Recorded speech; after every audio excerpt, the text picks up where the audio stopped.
महत्त्वाची बातमी। गेल्या 4 दिवसांपासून दिल्ली कोलकाता महामार्गावर लांब वाहतूक कोंडी झालेली आहे।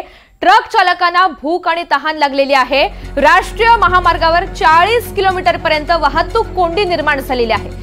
लांबच लांब वाहनांच्या रांगा लागल्याचं चित्र आपण या दृश्यांच्या मार्फत पाहतोय। गेल्या 4 दिवसांपासून ही स्थिती कायम आहे। दिल्ली कोलकाता महामार्गावर लांब वाहतूक कोंडी झाली आहे आणि त्यामुळे ट्रक चालकांना भूक आणि तहान सुद्धा लागली आहे। राष्ट्रीय महामार्गावर 40 किलोमीटर पर्यंत वाहतूक कोंडीचं चित्र आहे।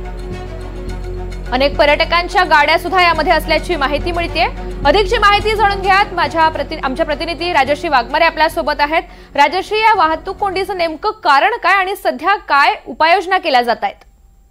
खरं तर बिहारच्या रोहतास जिल्ह्यात गेल्या आठवड्याभरात जो काही मुसळधार पाऊस झालाय, त्या मुसळधार पावसाचा परिणाम हा संपूर्ण हायवेवर झालाय। दिल्ली कोलकाता राष्ट्रीय महामार्ग गेल्या 29 तासांपासून पूर्णपणे बंद आहे। आपण 24 तास म्हणू शकतो जास्त बंद झालेला आहे।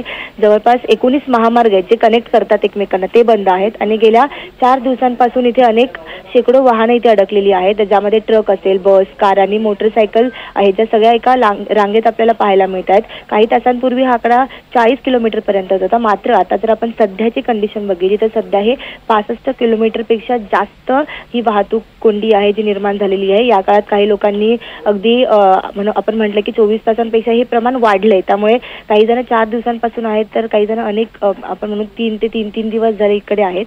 गेल्या शुक्रवारी झालेल्या मुसळधार पावसामुळे हा सगळा वाहतुकीचा परिणाम इथे झालेला पाहायला मिळतोय। तिथली जी महामार्गावरची जी वळणं असतील किंवा जे सर्व्हिस लेन आहेत त्या देखील पूर्णपणे पाण्याखाली गेलेल्या आहेत। त्यामुळे तिथून बाहेर पडण्यासाठी दुसरा कुठला मार्ग निघत नाहीये। जरी तिथून त्यांनी एखादा अल्टरनेट मार्ग जरी शोधला असेल तरी तो मार्ग चिखलातून निघतोय। त्यामुळे ज्या गाड्या चिखलातून जाण्याचा प्रयत्न करतात त्या सुद्धा तिथे अडकलेल्या दिसतात।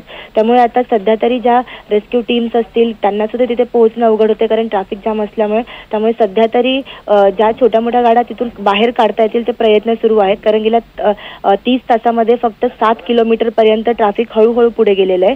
त्यामुळे अजून याला किती वेळ लागतो हे सांगता येत नाहीये। निश्चित, धन्यवाद सविस्तर माहितीसाठी।